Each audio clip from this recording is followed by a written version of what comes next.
জয় শিবধাম, জয় গুরু পীরানন্দের জয়। তো আবার একটা নতুন শর্টস ভিডিও নিয়ে চলে এলাম, যেটা হচ্ছে বাড়িতে জল তেল কিভাবে পড়াবেন।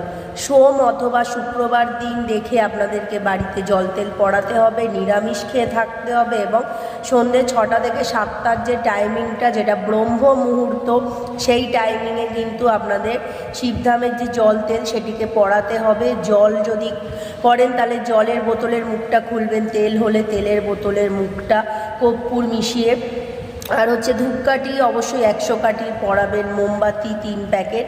এই সমস্ত নিয়মগুলো আপনারা ঘরেই করতে পারবেন। সেকেন্ড বার যখন আপনারা একবার অ্যাপয়েন্টমেন্ট করে গেলেন, তারপরে যখন সব কিছু শেষ হয়ে গেল, জল বা ধরুন ধূপ মোমবাতি, তখন বাড়িতেই কিন্তু নিয়মটি করতে হবে। সোম বা শুক্রবার দেখে নিরামিষ খেয়ে সন্ধ্যে 6টা থেকে 7টার মধ্যে এই বিধিটি করতে হবে।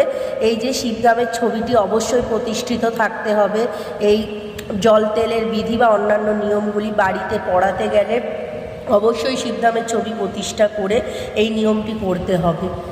এইভাবেই করতে হবে। আর যেরকম নিয়ম রয়েছে, আপনারা যখন জল তেল পরিয়ে নিলেন 40 মিনিট রেখে দিতে হবে। সন্ধ্যে 6টা থেকে 7টার যে টাইমিং, সেই টাইমিংয়ে যখন জলটা রাখছেন তখন মনের কথা বলে, প্রার্থনা করে এবং বাবার কাছে মনের কথা বলবেন।